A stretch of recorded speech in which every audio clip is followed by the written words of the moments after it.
پیارے رسول صلی اللہ علیہ وسلم نے فرمایا حرص اور بخل اور ایمان کبھی ایک دل میں جمع نہیں ہو سکتے.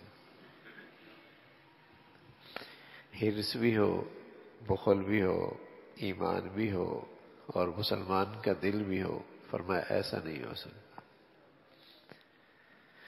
مسلمان بخیل نہیں ہوتا، حریص نہیں ہوتا، یا پھر ایمان والا ہوتا، یا پھر ایمان، یعنی اللہ کے نبی بتا رہے ہیں کہ یہ چیزیں ایمان کے منافی ہیں. ایمان کی شاید نشان نہیں ہے کہ اس دل میں ایمان بھی ہو اور اس دل میں بخل اور حرص بھی ہو. پیارے رسول صلی اللہ علیہ وسلم فرمانے لگے حرص اور بخل ایمان کبھی ایک دل میں جمع نہیں ہو سکتے، یعنی بخیلی اور کنجوسی اور ایمان کا کوئی جوڑ نہیں ہے. بخیلی اور کنجوسی اور ایمان کا کوئی جوڑ نہیں ہے. ایمان کی حقیقت اور بخل کی عادت، یہ ان دونوں میں منافات ہے. اگر اللہ ایمان کی حقیقت نصیب فرما دے، ایمان کی حقیقت نصیب فرما دے. ایک ہوتا نا سیب، اور دور میز پہ پڑے ہوں دو سیب، ان میں ایک پلاسٹک کا ہو اور ایک حقیقی سیب ہو. دور سے دونوں سیب نظر آ رہے ہیں لیکن دونوں کی حقیقت میں بڑا فرق ہے. جو واقعی حقیقی سیب ہے اس میں تو توانائی ہے، اس میں تو خوشبو ہے، اس میں تو رنگت ہے اور اس میں تو کشش ہے. پلاسٹک کے سیب کو ہاتھ میں لیا، وہ ان تمام چیزوں سے خالی ہے. دور سے دیکھنے میں دونوں سیب نظر آ رہے ہیں. ایسی حقیقتی ایمان اور چیز ہے اور ویسی مسلمان اور چیز ہے. اللہ حقیقتی ایمان نصیب فرما دے. فرمایا جہاں یہ آتا ہے وہاں کنجوسی اور بخل نہیں آیا کرتا. ان دونوں میں آپس میں منافات ہیں، اس لیے کہ ایمان نام ہی اس پر ہے اللہ کے خزانوں پر اعتماد، اللہ کے خزانوں پہ اعتماد، اللہ کے خزانوں پہ اعتماد. اس لیے کہ وہ ایمان اسے سبق دیتا ہے کہ یہ خرچ کرنا اللہ کی راہ میں خرچ نہیں ہے، اپنے خزانے میں جمع کرنا ہے، اور یہ تمہیں اس وقت ملے گا اور کئی گنا بڑھ کے ملے گا جہاں تمہیں ضرورت اس سے زیادہ ہوگی. تو کون بخیل ہو سکتا ہے؟ یہ ایمان اسے سبق دیتا ہے کہ تیرا خرچ کرنا نہیں ہے، یہ تو تیرے اس خزانے میں جمع کرنا ہے جہاں اسے کوئی خطرہ نہیں ہے، اور تب جب تجھے واپس ملے گا تو کئی گنا بڑھ کے ملے گا اور وہاں ملے گا جہاں تیری ضرورت سب سے زیادہ ہوگی. ما عندکم ینفد وما عند اللہ باق، جو کچھ تیرے پاس ہے سب پہ فنا ہو جائے گی اور جو تو نے اللہ کے خزانوں میں جمع کر دیا وہ محفوظ ہو گیا.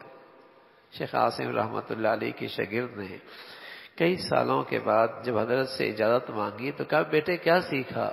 کہ حضرت یہ سیکھا کہ آدمی جس چیز سے محبت کرتا ہے وہ کبھی نہ کبھی اس سے جدا ہو ہی جاتی ہے، زندگی میں یا موت کے وقت جدا ہو ہی جاتی ہے.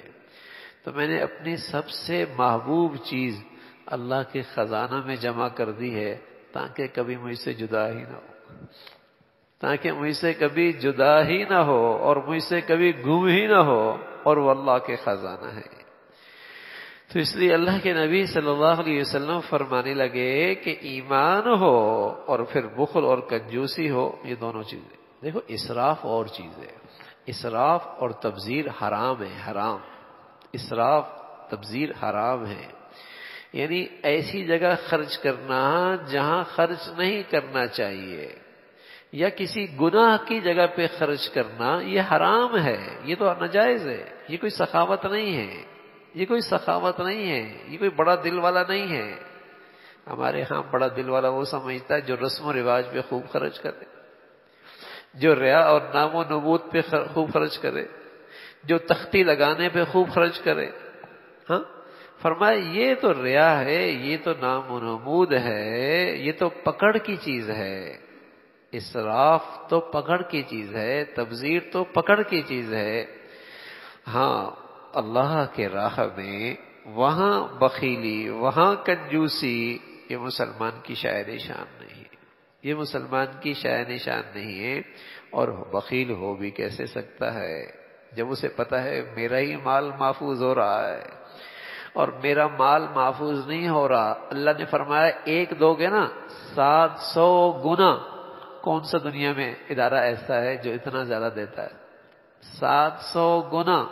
اور مثال دی، فرمایا مثل الذین ينفقون اموالهم فی سبیل اللہ، اللہ کے راہ میں خرچ کرنے والا کمثل حبہ، ایک دانہ زمین میں ڈالتا ہے اور پھر اس دانے سے 7 بالیاں نکلتی ہیں، اور ہر بالی میں 100 دانے ہیں، ایک دانے پہ اللہ نے 700 دانے دے دیے۔ فرمایا اللہ ایک خرچ پر 700 گنے دیتے ہیں، لیکن یہ انتہا نہیں ہے۔ اگر مال بہت پاکیزہ ہے اور جس زمین پہ وہ ڈالا ہے وہ بڑی زرخیز ہے، مال بہت پاکیزہ ہے اور جہاں خرچ کیا ہے وہ زمین بڑی زرخیز ہے، واللہ یضاعف لمن یشاء، اللہ اس کا اتنا بڑھا کر دے گا کہ جتنی اللہ کی شان ہے۔ 700 گنا تو کم سے کم ہے، ورنہ جب بیج اچھا ہوتا ہے اور زمین زرخیز ہوتی ہے تو بس اوقات 2 بالیاں ایک اس پہ لگ جاتی ہیں، 3 بالیاں ایک اس پہ لگ جاتی ہیں۔ فرمایا اسی طرح اگر مال بہت ہی پاکیزہ اور حلال ہے اور ساتھ جس مصرف میں خرچ کیا، جہاں خرچ کیا وہ زمین بڑی زرخیز ہے، اس سے بہت بڑی خیر وجود میں آ رہی ہے، بہت بڑی نیکی وجود میں آ رہی ہے، بہت بڑی بھلائی وجود میں آ رہی ہے۔ دیکھو نا، ایک تو کھانا کھلایا اس آدمی کو، غریب آدمی، اسے کھلا دیا، جو نماز ہی نہیں پڑھتا ثواب وہاں بھی ملے گا اس کی نیت کی وجہ سے، لیکن ایک کھانا کھلایا اسے جس کے کھانے کی وجہ سے وہ تہجد گزار ہے اور تہجد پڑھتا ہے۔ بتائے دونوں کے کھانے میں زمین و آسمان کا فرق ہے نا۔ ایک آدمی وہ کھانا، ایک آدمی کی ٹانگ ٹھیک کرائی جو کبھی زندگی میں نماز نہیں پڑھتا، اور ایک آدمی کی ٹانگ کھڑی ٹھیک کروائی جس نے ساری زندگی اس ٹانگ پہ تہجد پڑھنے ہیں، تو دونوں کے خرچ میں زمین و آسمان کا فرق ہے۔ ثواب وہاں بھی ملے گا اس کی نیت پر، ثواب یہاں بھی ملے گا، لیکن یہاں زمین زرخیز زیادہ ہے، یہاں زمین زرخیز زیادہ ہے، وہاں اجر زیادہ ہے، تو اس لیے فرمایا کم از کم درجہ 700 گنا ہے، لیکن واللہ یضاعف لمن یشاء، اللہ کتنا بڑھا کے دے دے، اللہ کتنا بڑھا کے دے دے۔ تو ایمان کے ساتھ بخل، کنجوسی اکٹھی نہیں ہو سکتی، اس لیے کہ ایمان والا جانتا ہے بظاہر میرے ہاتھ سے گیا، وہ تو آدمی کہیں کھوپڑی میں بھی لگاتا ہے، کسی ادارے میں بھی رکھتا ہے، تو بظاہر تو کم ہو ہی، اس کے ہاتھ سے تو چلے جاتے ہیں، لیکن جانتا ہے محفوظ ہو گئے، محفوظ ہو گئے، اور بڑھ بھی رہے ہیں۔ اور یہاں تو سبحان اللہ ایسے خزانوں میں محفوظ ہے جہاں کوئی خطرہ نہیں ہے، جہاں کوئی خطرہ نہیں ہے، اور کئی گنا بڑھنے کا وعدہ بھی ہے، اور وہاں جہاں مجھے ضرورت بھی سب سے زیادہ ہوگی۔ تو بتائیے حقیقت ایمان کے ساتھ بخل کیسے اکٹھا ہو، حقیقت ایمان کے ساتھ کنجوسی کیسے اکٹھی ہو؟ میرے عزیزو، اپنی ذات میں، اپنے معاملات میں احتیاط سے خرچ کرنا چاہیے، احتیاط سے خرچ کرنا چاہیے، کہیں اسراف نہ ہو، کہیں تبذیر نہ ہو، کہیں اس سے کوئی رسم و رواج زندہ نہ ہو۔ اللہ کے راہ میں، دین کی خدمت میں، اللہ کے دین میں، الہی کلمت اللہ کے لیے مال کا خرچ کرنا، یہ مسلمان کی شان ہے۔ اس میں سخی ہو، اس میں بڑا دل والا ہو، اور حقیقت میں یہی ایمان کی علامت ہے۔ اللہ رب العزت ایمان بھی نصیب فرمائے، ایمان کی صفات بھی نصیب فرمائے۔ اللہم لک الحمد کلو ولک الشکر کلو، اللہم لک الحمد کلو ولک الشکر کلو، اللہم انا علی ذکرک و شکرک و حسن عبادتک